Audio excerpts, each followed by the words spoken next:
Hola, ¿qué tal? Muy buen día a la hora que se acerquen a este material. Mi nombre es Eric Torres y nos encontramos en el proyecto de Club de Lectura El Baúl del Artista. Agradezco a todas las personas quienes se han tomado el tiempo de observar los videos anteriores. Les invito a que se suscriban al canal de YouTube o bien se integren al grupo de Facebook El Baúl del Artista, donde podrán encontrar los materiales que vamos revisando. Recuerden que pueden hacer sugerencias sobre lecturas que les gustaría escuchar en este espacio o simplemente seguir los videos y compartir los enlaces con el hashtag El Baúl del Artista, de tal manera que este material viaje lo más posible y llegue a donde tenga que llegar. El día de hoy vamos a continuar con la lectura de esta novela del autor italiano Paolo Giordano, La soledad de los números primos. Este es nuestro fragmento número 11 y, como está siendo habitual, en la descripción de este video dejaré el enlace de los fragmentos anteriores. Sesión de fotos, 2003, 30. Una mañana, a las 10, fingiendo una determinación que le costó 3 vueltas a la manzana, se presentó en el estudio de Marcelo Crozza y le dijo que quería aprender el oficio y si podía tomarla como aprendiz. Crozza, que estaba sentado a la máquina del revelado, se volvió a mirarla y le contestó que por el momento no podía pagarle. No tuvo valor para decirle que no, porque también él había hecho lo mismo muchos años atrás, con una emoción cuyo recuerdo era lo único que le quedaba de su pasión por la fotografía, una emoción que, pese a las muchas desilusiones, no quería vedarle a nadie. Trabajaba sobre todo con fotos de gente en vacaciones, familias de 3 o 4 miembros, en playas o ciudades conocidas por su arte, abrazados en medio de la plaza de San Marcos o al pie de la Torre Eiffel, con los pies cortados y siempre en la misma pose.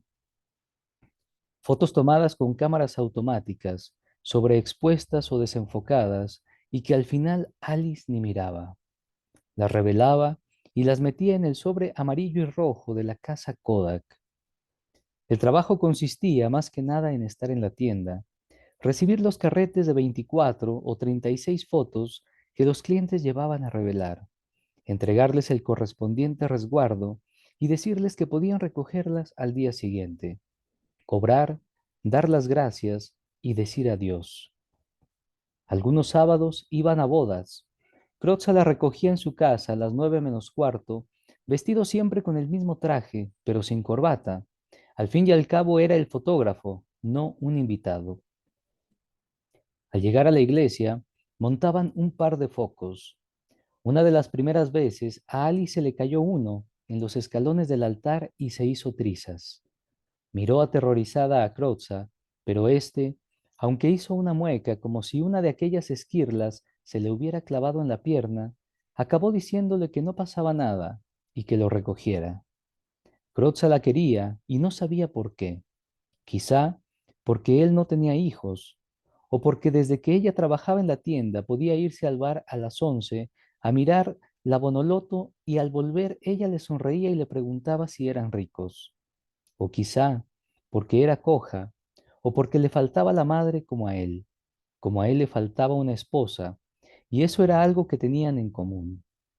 O porque temía el momento en que ella se cansase y de nuevo le tocara cerrar la persiana por la noche y volverse solo a casa, donde nadie lo esperaba, sintiendo la cabeza vacía pero muy pesada. Pero pasó un año y medio y Alice seguía allí.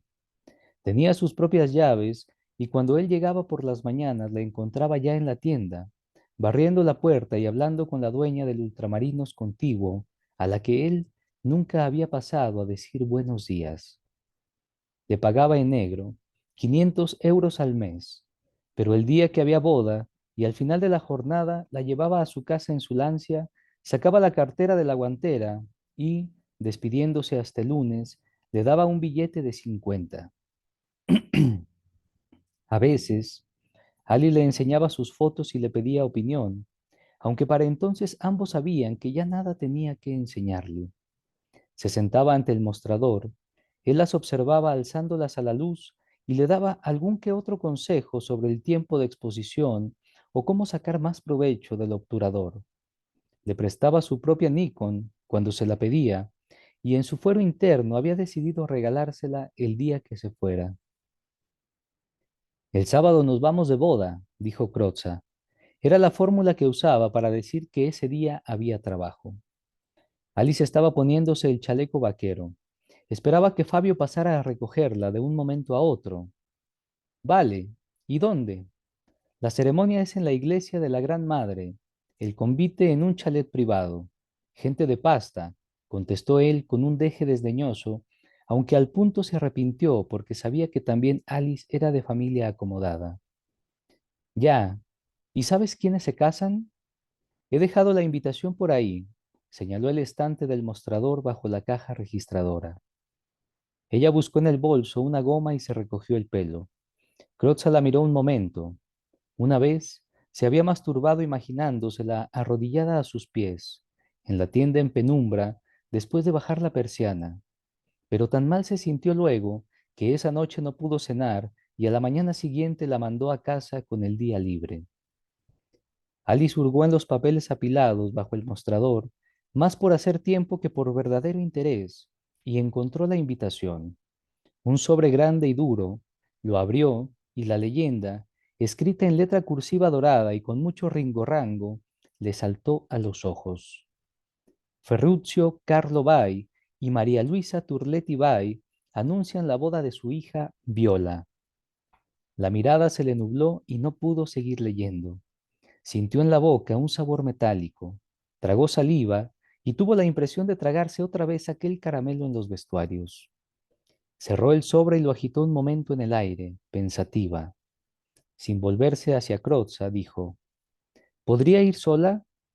Él cerró la caja registradora, que emitió un tilín retemblante. ¿Tú sola? Alice se volvió con unos ojos hermosos de puro abiertos y brillantes que arrancaron una sonrisa al fotógrafo. Ya he aprendido, ¿no? Si no empiezo a hacerlo sola, nunca podré desenvolverme. Crozza la miró extrañado. Ella se acercó y se acodó en el mostrador frente a él, inclinándose tanto que acabó con la cara a un palmo de sus narices, y con aquella mirada resplandeciente le rogó que consintiera sin pedir explicaciones. No sé si... Porfa, lo interrumpió Alice. Crozza se acarició el canto de la oreja y tuvo que desviar la mirada.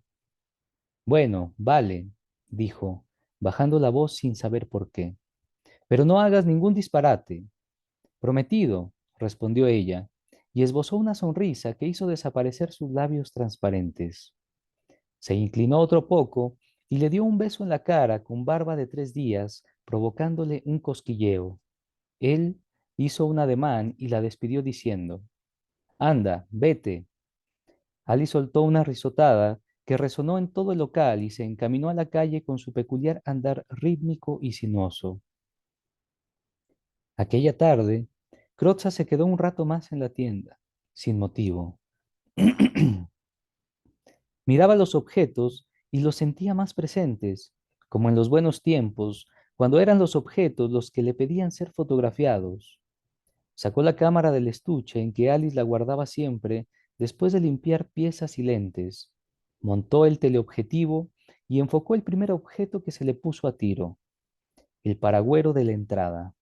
Fue agrandando la imagen del borde hasta que resultó algo distinto, parecido al cráter de un volcán apagado, pero al final no disparó. Dejó la cámara, tomó la chaqueta, apagó las luces y salió a la calle. Bajó la persiana, echó el candado y se alejó en el sentido contrario al de siempre.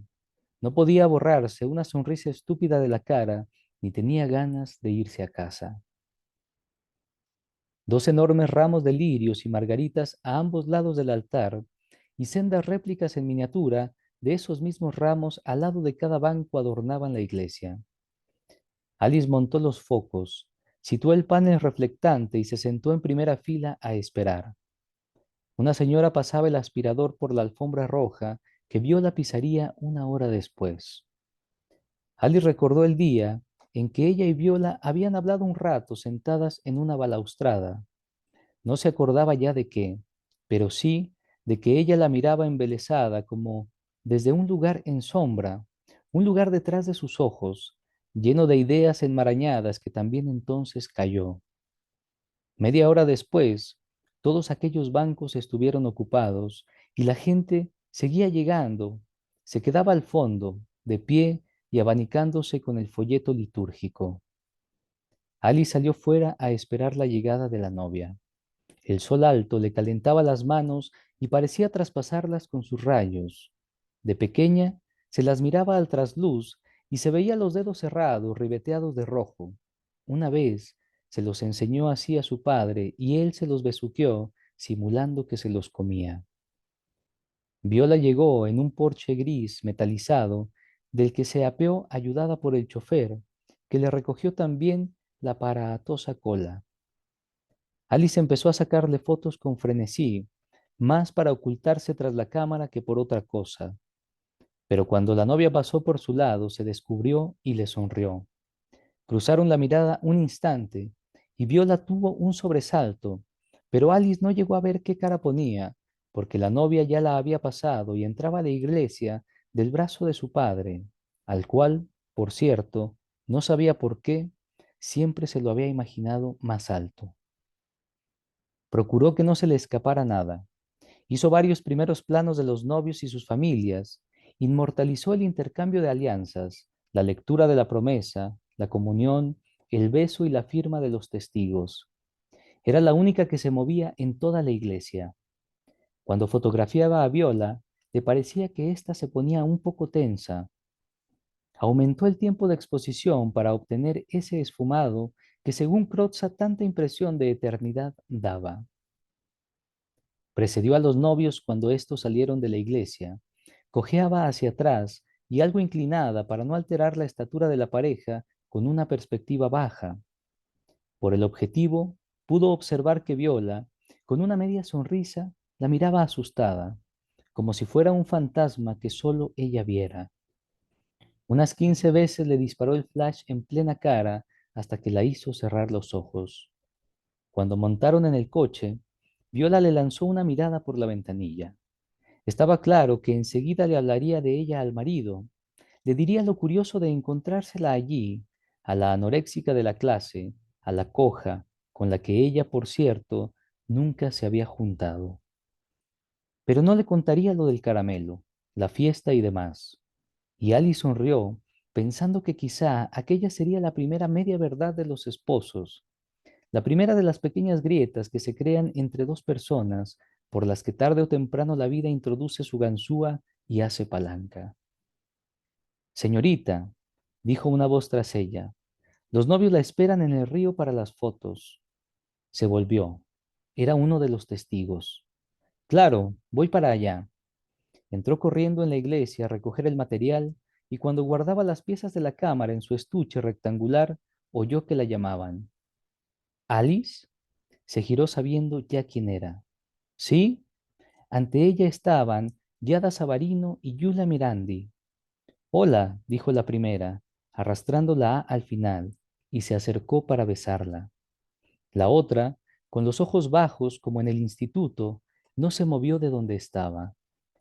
Alice procuró que su mejilla apenas rozara la de Yada y no abrió los labios. ¿Qué haces aquí? Le preguntó ésta.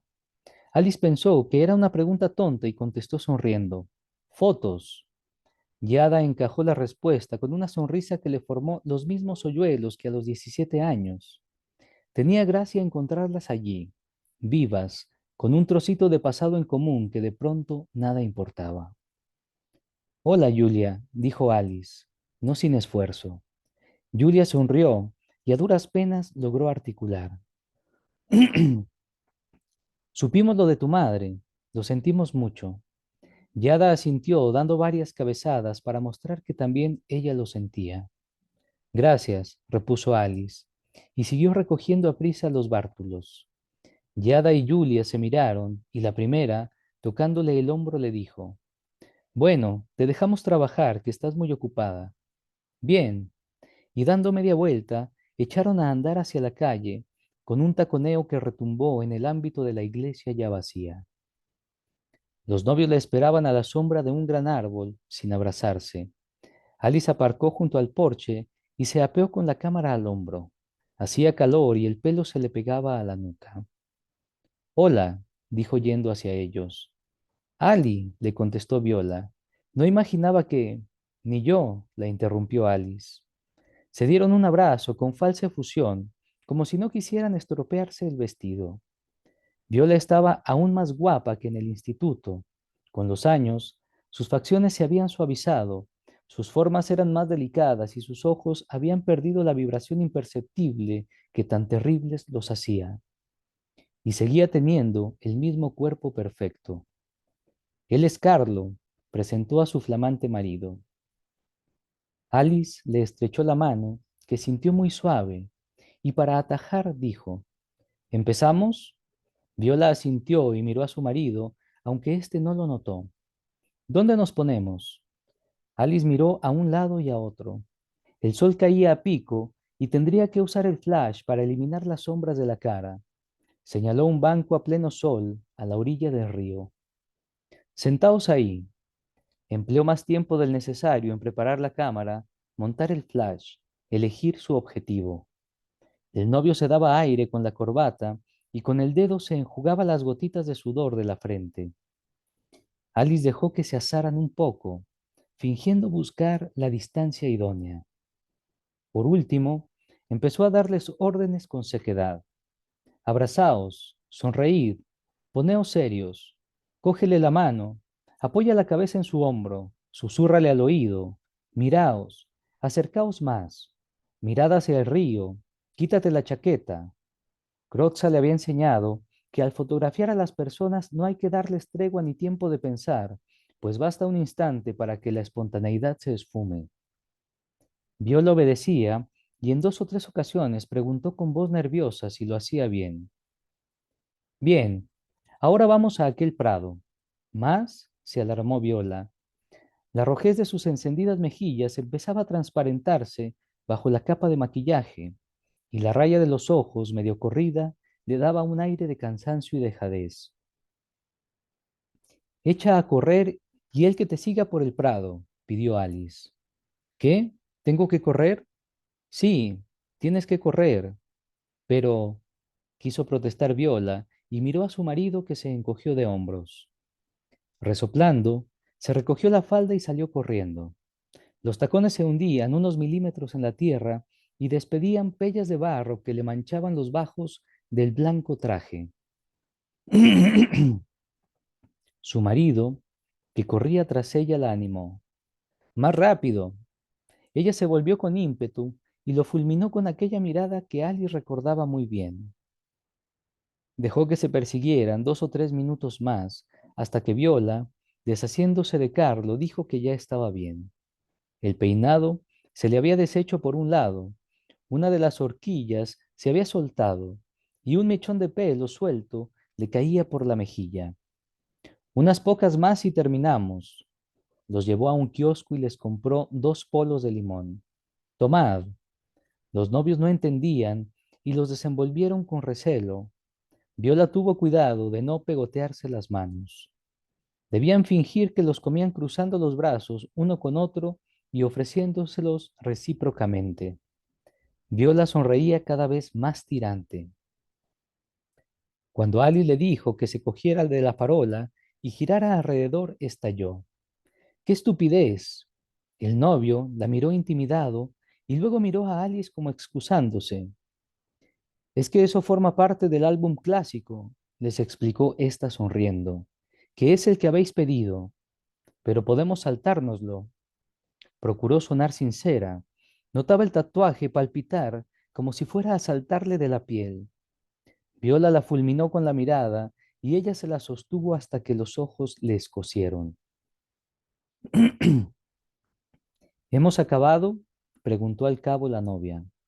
Alice afirmó con la cabeza. Pues vámonos, le dijo a su marido. Antes de verse arrastrado, él se acercó a Alice y le dio la mano con toda educación. Gracias. De nada.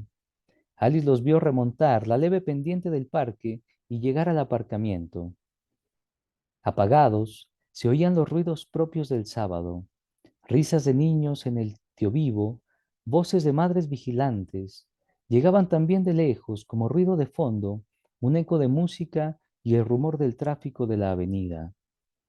Le habría gustado contárselo a Matía, porque él lo entendería, pero ahora Matía estaba lejos, y pensó en el cabreo que cogería Croza, pero al final, bien lo sabía, la perdonaría. Y sonriendo, sacó el carrete de la cámara y allí mismo, a la brillante luz solar, desenrolló la película de punta a cabo. Lo que queda, 2007, 31. Su padre telefoneaba los miércoles por la tarde, entre 8 y 8:15. En los últimos 9 años se habían visto pocas veces, la última hacía mucho, pero cuando sonaba el teléfono en el pisito de Matía, nunca quedaba sin respuesta. En las largas pausas de la conversación reinaba el mismo silencio a ambos lados de la línea, un silencio sin ruido de televisiones, radios o invitados que hicieran tintinear platos y cubiertos. Matías se imaginaba a su madre, oyendo la conversación sentada en el sillón, los brazos apoyados en los del asiento y la misma expresión inmutable, como cuando Miquela y él iban a primaria y ella se sentaba en la misma butaca para oírlos recitar poemas de memoria que Matías se sabía perfectamente y Miquela, inútil para todo, no, por lo que se quedaba callada. Y todos los miércoles, cuando colgaba, Matías se preguntaba si el sillón seguía teniendo aquel estampado de flores de azar que él recordaba ya gastado o si lo habían cambiado. Y se preguntaba si sus padres habían envejecido. Sí, sí, habían envejecido. Se lo notaba a su padre en la voz, más lenta, más cansada, y en la manera de respirar, ruidosa, cada vez más parecida a un jadeo. Su madre lo llamaba de tarde en tarde y solo para hacerle las preguntas de marras, siempre las mismas, si hacía frío, si había cenado ya, cómo iban las clases. Las primeras veces Matías contestaba que allí se cenaba a las 7, luego simplemente que sí. Diga, contestó en italiano. No era necesario hablar en inglés. Su número de teléfono lo tenían como mucho 10 personas, a ninguna de las cuales se le ocurriría llamarlo a aquellas horas. Soy yo, tu padre. El tiempo que la respuesta tardaba en llegar era casi inapreciable. Matías se decía que tendría que medirlo con cronómetro para calcular cuánto se desviaba la señal de la línea recta de más de 1000 kilómetros que lo unía a su padre, pero siempre se olvidaba. Hola, ¿cómo estás? Bien, ¿y tú? Bien, ¿y mamá?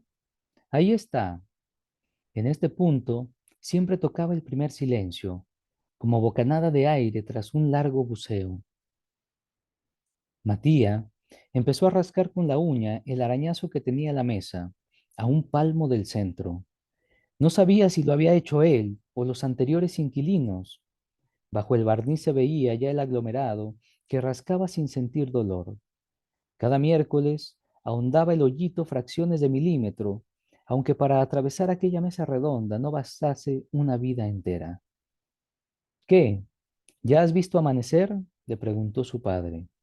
Matías sonrió. Era una broma que se gastaban siempre, quizá la única. El año anterior, Pietro había leído en un periódico que el alba del Mar del Norte es un espectáculo sublime, y aquella noche le leyó el artículo al hijo por teléfono. Tienes que verlo, le encareció. Desde aquel día se lo preguntaba a veces. ¿Qué? ¿Lo has visto? Matías contestaba que no. Su despertador sonaba a las 8:17 y el camino más corto a la universidad no pasaba por la costa. No, aún no. Bueno, tampoco se va a escapar, repuso Pietro. Ya no supieron qué más decirse, aunque no colgaron de inmediato. Ambos aspiraron un poco de aquel afecto que aún pervivía entre ellos, un afecto que se diluía en cientos de kilómetros de cable coaxial y al que alimentaba algo cuyo nombre ignoraban y que, bien pensado, quizá ni existía ya. Pero no te lo pierdas, concluyó Pietro. Tranquilo y cuídate. Sí, Recuerdos a mamá. Colgaron. Para Matía era el fin de la jornada. Rodeó la mesa y miró distraídamente unos folios que había dejado aparte, trabajo que se traía del despacho. Seguía atascado en aquella ecuación. Abordaran por donde abordasen la demostración, Alberto y él siempre acababan topándose con ella. Presentía que, superado aquel último obstáculo, hallarían la solución y sería fácil llegar al final, como rodar ladera abajo con los ojos cerrados. Pero estaba demasiado cansado para seguir trabajando. Fue a la cocina, llenó un cazo bajo el grifo y lo puso al fuego. Pasaba tanto tiempo solo que, de haber sido una persona normal, se habría vuelto loco en un mes. Se sentó en una silla de plástico plegable, aún algo tenso. Alzó los ojos a la bombilla del techo. Al mes de ocupar aquel piso, se había fundido, y allí seguía sin cambiar. Comía en el cuarto contiguo. Si esa noche se marchara para no volver, nadie hallaría allí las huellas de su paso, aparte de aquellos papeles incomprensibles amontonados sobre la mesa. Nada propio había puesto en aquel piso. Dejó tal cual los anónimos muebles de roble claro y el amarillento empapelado original de la vivienda. Se levantó, echó el agua hirviendo en una taza e introdujo una bolsita de té. Vio teñirse el agua de oscuro. El fuego seguía encendido y en la penumbra se veía de un azul intenso. Bajó la llama al mínimo y el siseo disminuyó. Colocó la mano por encima, a cierta distancia. El aire caliente ejerció una débil presión sobre su destrozada palma. Bajó despacio la mano y la cerró sobre el quemador. Volvía a recordar, después de los cientos, de los miles de días idénticos que había pasado en la universidad, acudiendo al comedor, un edificio bajo situado en un extremo del campus. Volvía a recordar el primer día que fue a comer y repitió la serie de actos que vio ejecutar a los demás. Se puso a la cola y, pasito a pasito, llegó a la pila de bandejas de madera plastificada.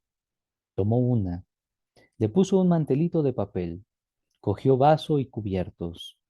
Al llegar ante la mujer de uniforme que repartía los almuerzos, señaló una de las 3 bandejas de aluminio que había, sin saber lo que contenía. La cocinera le preguntó algo, en su idioma, o quizá en inglés. Él no la entendió. Señaló de nuevo la bandeja. La otra repitió la misma pregunta. Matía movió la cabeza y chapurreó. I don't understand. La mujer hizo un gesto de impaciencia y agitó el plato vacío. She's asking if you want a sauce, le dijo un joven que había al lado. Él se volvió bruscamente y dijo, yo, I don't. ¿Eres italiano? Le preguntó el otro. Sí, te pregunta si quieres alguna salsa con la basofia esa. Matía negó con la cabeza, desconcertado. El otro le dijo a la cocinera que no. La mujer sonrió, llenó el plato de Matía y lo deslizó por la encimera. El joven pidió lo mismo, y antes de posar el plato en la bandeja, se lo acercó a la nariz y lo olió con repugnancia. Esto da asco, dijo. Eres nuevo, ¿verdad? Le preguntó acto seguido, mirando aún la especie de puré que llenaba su plato. Matía contestó que sí, y el otro asintió con el ceño fruncido, como si fuera cosa seria.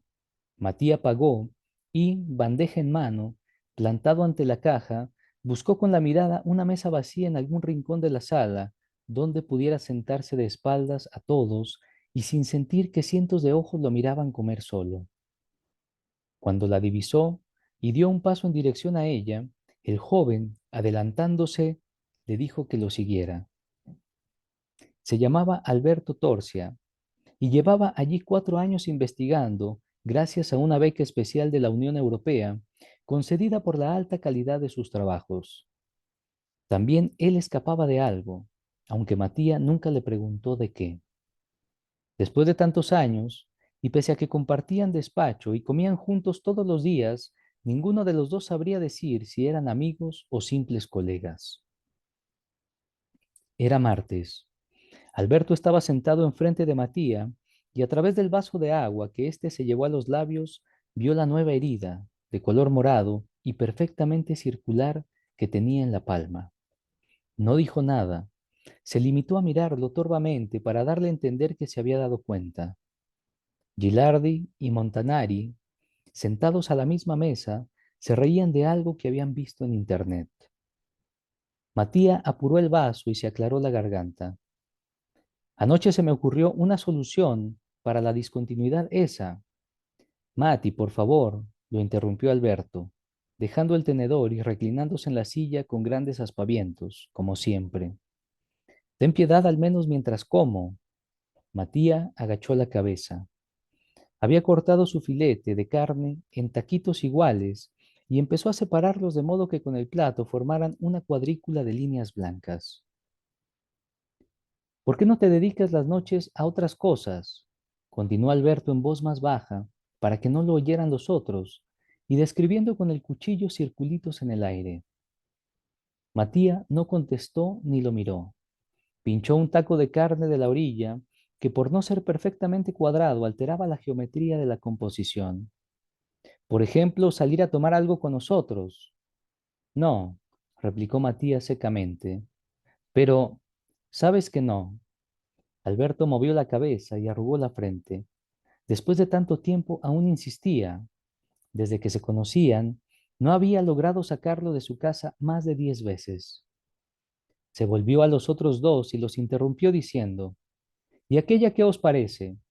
Y señaló a una chica sentada 2 mesas más allá, con un señor mayor, docente este, por lo que Matías sabía del departamento de geología. Si no estuviera casado, lo que le haría yo a una tía así. Los otros vacilaron un momento, sin saber a cuento de qué lo decía, pero al final le siguieron la corriente y empezaron también a preguntarse cómo era posible que una tía buena como aquella estuviera comiendo con semejante carcanal. Matía cortó los taquitos de carne en diagonal y recompuso luego los triángulos resultantes para formar uno más grande. La carne ya estaba fría y estropajosa. Cogió un trozo y se lo tragó casi sin masticar. El resto lo dejó. Cuando salieron del comedor, Alberto se detuvo a encender un cigarrillo y dejó que Giraldi y Montanari se adelantaran. Esperaba a Matía, que venía unos pasos detrás, siguiendo con la cabeza gacha y al parecer completamente absorto una grieta recta a lo largo de la acera. ¿Qué decías de la discontinuidad? Le preguntó. Nada, da igual. Vamos, no te hagas de rogar. Matía miró a su colega. El ascua del cigarrillo que tenía en los labios era la única nota de color en aquel día gris, idéntico al anterior y seguramente al siguiente. No tiene remedio. A estas alturas debemos convencernos de que es así, pero creo que he encontrado un modo de sacar algo interesante. Alberto prestó atención y no lo interrumpió en toda la explicación, porque sabía que Matía hablaba poco, pero cuando lo hacía, valía la pena callarse y escuchar. 32. El peso de las consecuencias había caído de pronto 2 años atrás, cuando una noche Fabio, al penetrarla, le susurró que quería tener un hijo. Tenía la cara tan cerca de la suya que Alice notó cómo su aliento le acariciaba la mejilla y se perdía entre las sábanas. Lo atrajo hacia sí y le puso la cabeza entre el cuello y el hombro. Un día, cuando aún no estaban casados, él le había dicho que aquel hueco era perfecto para su cabeza, que estaba hecha para descansar allí. ¿Tú qué dices? Le preguntó Fabio, con la voz ahogada en la almohada. Alice lo estrechó más fuerte, sin poder contestar. Se había quedado sin habla. Lo había oído cerrar el cajón donde tenían los preservativos y había doblado otro poco la rodilla derecha para dejarle espacio. Se estuvo todo el rato con los ojos abiertos y acariciándole el pelo acompasadamente. Guardaba aquel secreto desde que iba al instituto, aunque nunca le había ocupado el pensamiento más que un momento. Lo tenía apartado como algo en lo que ya pensaría algún día, y esa noche se le presentó de pronto como un abismo abierto en el techo negro del cuarto, monstruoso e incontenible. Quiso decirle a Fabio que parase un momento, que tenía que decirle algo, pero él se movía tan lleno de confianza que no se atrevió, aparte de que tampoco lo habría entendido. Fue la primera vez que eyaculaba dentro de ella, y al sentirlo, pensó que aquel viscoso líquido cargado de promesas que se depositaba en su cuerpo seco se secaría también sin dar fruto. No quería hijos, o quizás sí, nunca se lo había planteado, no pensaba en eso. No menstruaba, más o menos, desde la última vez que se había comido un pastel de chocolate entero. Pero ahora, Fabio quería un hijo y ella debía dárselo. Debía dárselo porque él consentía en hacer el amor con la luz apagada desde la primera vez que lo hicieron en su casa, porque cuando acababa y descansaba, sin decir nada, solo respirando, ella sentía que el peso de aquel cuerpo conjuraba todos sus miedos, porque, aunque no lo amaba, él amaba por los dos y eso los salvaba. Desde aquella noche, el sexo tuvo otro sentido, un fin concreto que pronto los llevó a descartar cuanto no fuera estrictamente necesario. Pero transcurrieron semanas, meses, y nada ocurría. Fabio acudió a un especialista y resultó que, hecho el cómputo de espermatozoides, era apto. Esa noche, abrazándola estrechamente, se lo dijo a Alice, y al punto añadió que no se preocupara, que tampoco era culpa suya. Ella se apartó y corrió a llorar al cuarto de al lado. Fabio se odió porque en realidad pensaba, o mejor, sabía que la culpa era de ella. Alice empezó a sentirse espiada. Llevaba una cuenta falsa de los días, hacía marcas en la agenda del teléfono, compraba compresas y las tiraba sin usar. Los días adecuados rechazaba a Fabio diciéndole que no se podía. A escondidas, él llevaba la misma cuenta. El secreto de Alice se interponía entre ellos como un muro transparente que los alejaba cada vez más. Siempre que Fabio mentaba médicos, tratamientos o la causa del problema, el semblante de Alice se ensombrecía y ya podía él estar seguro de que a las pocas horas lo esperaba una riña por cualquier pretexto que ella inventara. Tonterías siempre. El cansancio acabó venciéndolos. Dejaron de hablar del tema y, junto con las palabras, también la práctica del sexo espació hasta quedar reducida a un cansino rito de viernes por la noche. Los dos se duchaban antes y después, por turno. Cuando Fabio volvía del baño, con la cara brillante aún de jabón y ropa interior limpia, Alice, que entre tanto se había puesto la camiseta, le preguntaba si ya podía ducharse y cuando a su vez regresaba a la habitación, lo encontraba dormido, o al menos con los ojos cerrados, tendido de costado y ocupando estrictamente su lado de la cama. Aquel viernes no fue distinto, por lo menos al principio. Alice se fue a la cama a la una pasada, después de estar toda la tarde en el cuarto oscuro que Fabio había habilitado en su despacho como regalo por el tercer aniversario de casados. Él bajó la revista que estaba leyendo y se quedó mirando los pies descalzos de ella que se adherían al parquet. Alice se deslizó entre las sábanas y lo abrazó. Fabio dejó la revista en el suelo y apagó la luz de la mesita. Procuraba que aquello no se convirtiera en una rutina, un sacrificio debido, aunque la verdad resultaba clara para ambos. Ejecutaron una serie de actos que el tiempo había consolidado y lo simplificaban todo, hasta que Fabio, ayudándose de los dedos, la penetró. A Alice le pareció que sollozaba, aunque no estaba segura por qué. Para evitar el contacto con su cara, tenía la cabeza ladeada, pero notó que se movía de otra manera, que embestía con más fuerza y frenesí de la habitual, que de pronto paraba, respiraba fuerte, proseguía, como dividido entre el deseo de penetrar más hondo y el impulso de escapar, de ella y del cuarto, y en un momento dado lo oyó sorberse. Cuando acabó, Fabio se retiró enseguida, bajó de la cama y, sin encender la luz siquiera, fue al baño. Tardó más de lo habitual. Ali se desplazó al centro de la cama, donde las sábanas estaban aún frescas. Se puso la mano en el vientre en el que nada sucedía y pensó que por primera vez no podía culpar a nadie, que todos aquellos fallos eran solo suyos. Fabio regresó a la habitación a oscuras y se tumbó dándole la espalda. Le tocaba ducharse a ella, pero no se movió. Sentía que iba a ocurrir algo. Estaba en el aire. Aún un minuto, quizá dos, tardó él en hablar. Ali, ¿sí? Él calló un momento antes de decir en voz baja. Yo así no puedo más. Ali sintió que las palabras se le agarraban al vientre como plantas trepadoras brotadas repentinamente en la cama. No contestó. Dejó que él continuara. Sé lo que pasa. Su voz era más clara. Resonaba en el cuarto con un eco metálico. Tú no quieres que me meta, ni siquiera que hable, pero...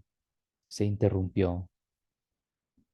Alice, cuyos ojos se habían habituado a la oscuridad, podía distinguir la forma de los muebles, la butaca, el armario, la cómoda con espejo en el cual nada se reflejaba, y lo sentía como una presencia quieta y opresiva. Recordó la habitación de sus padres y pensó que se parecía a la suya, que todos los dormitorios del mundo se parecían, y se preguntó qué temía más, si perderlo a él o perder todas aquellas cosas, las cortinas, los cuadros, la alfombra, toda la seguridad bien doblada en los cajones.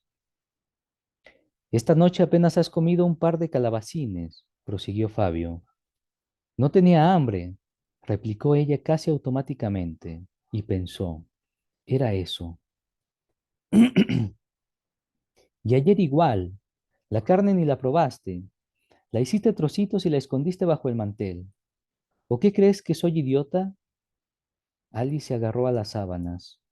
¿Cómo había podido creer que él no se daría cuenta? Y pensó en los cientos, los miles de veces que había escondido comida delante de su marido y se preguntó con rabia qué habría pensado él. Y supongo que también sabrás lo que comí o dejé de comer anoche y anteanoche. Explícame qué pasa, repuso él, en voz más alta esta vez. Dime por qué te repugna tanto la comida. Ella pensó en su padre cuando tomaba sopa, para lo cual inclinaba la cabeza sobre el plato y sorbía de la cuchara ruidosamente, en lugar de metérsela en la boca, como todo el mundo. Pensó con asco en la papilla que le veía masticar a su marido siempre que cenaba sentada enfrente. Pensó en el caramelo de viola, lleno de pelos pegados y con un sabor a fresa sintético.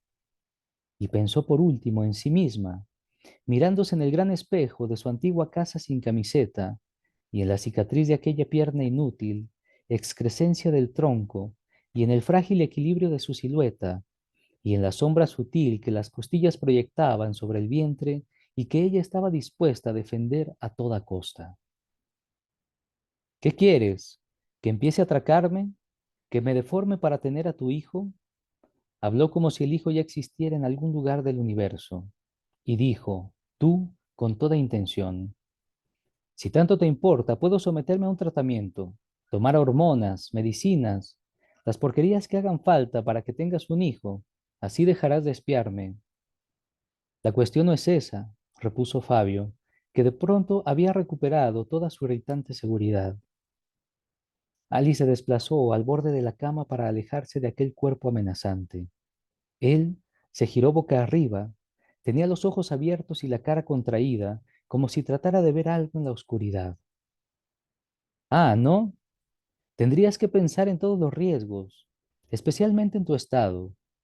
En tu estado, se repitió mentalmente Alice, y quiso doblar la pierna coja para demostrarse a sí misma que la dominaba, aunque apenas pudo moverla. Pobre Fabio, con una mujer coja y... No llegó a concluir. La última palabra, que ya vibraba en el aire, se la atragantó. Una parte del cerebro, dijo él, pasando por alto el comentario, y como si una explicación científica pudiera volverlo todo más sencillo, el hipotálamo controla el índice de masa grasa presente en el organismo. Si este índice cae a niveles muy bajos, La producción de gonadotropina cesa. El mecanismo se bloquea y las menstruaciones desaparecen. Pero esto es solo el primer síntoma. Ocurren otras cosas más graves. La densidad de minerales en los huesos disminuye y sobreviene osteoporosis. Los huesos se desmenuzan como hojaldre. Habló como médico, exponiendo causas y efectos en tono monótono, y como si conocer el nombre de un mal equivaliera a curarlo. Alice pensó que sus huesos ya se habían desmenuzado una vez y que todo aquello no le interesaba. Basta con elevar ese índice para que todo vuelva a ser normal, concluyó Fabio. Es un proceso lento, pero aún estamos a tiempo. Pues qué bien. Seguro que lo tenías preparado hace tiempo. Es la solución, ni más ni menos. También Fabio se había sentado. Le cogió un brazo, pero ella se desasió. Él la miró a los ojos en la penumbra. Ya no es solo problema tuyo. Alice negó con la cabeza y replicó. Pues sí, porque a lo mejor eso es lo que quiero. ¿No lo habías pensado? Que mis huesos se desmenucen, que se me bloquee el mecanismo, como tú dices. Fabio soltó tal manotazo en la cama que ella se sobresaltó. ¿Y ahora qué piensas hacer, eh? Lo provocó más. Fabio dio un bufido con violencia, la misma violencia que le tensó los brazos. Tú no eres más que un egoísta. Tú no eres más que una egoísta y una mimada. Se dejó caer en la cama y de nuevo le dio la espalda. Los objetos parecieron retornar de pronto a su sitio en la oscuridad. Se hizo el silencio, aunque un silencio impreciso en el que se oía un débil zumbido, como el rum rum de las viejas películas de cine. Alice aguzó el oído para averiguar qué era. Vio entonces que su marido daba leves sacudidas y comprendió. Eran sus sollozos reprimidos que semejaban una vibración rítmica de la cama. Aquel cuerpo clamaba porque ella tendiera la mano y lo tocara, le acariciara el cuello y el pelo. Pero Alice no hizo nada de eso, sino que bajó de la cama y se fue al baño dando un portazo. Bien, vamos a dejar nuestra lectura hasta aquí. Este es el fragmento 11 de La soledad de los números primos de Paolo Giordano. Ojalá que lo disfruten. Gracias.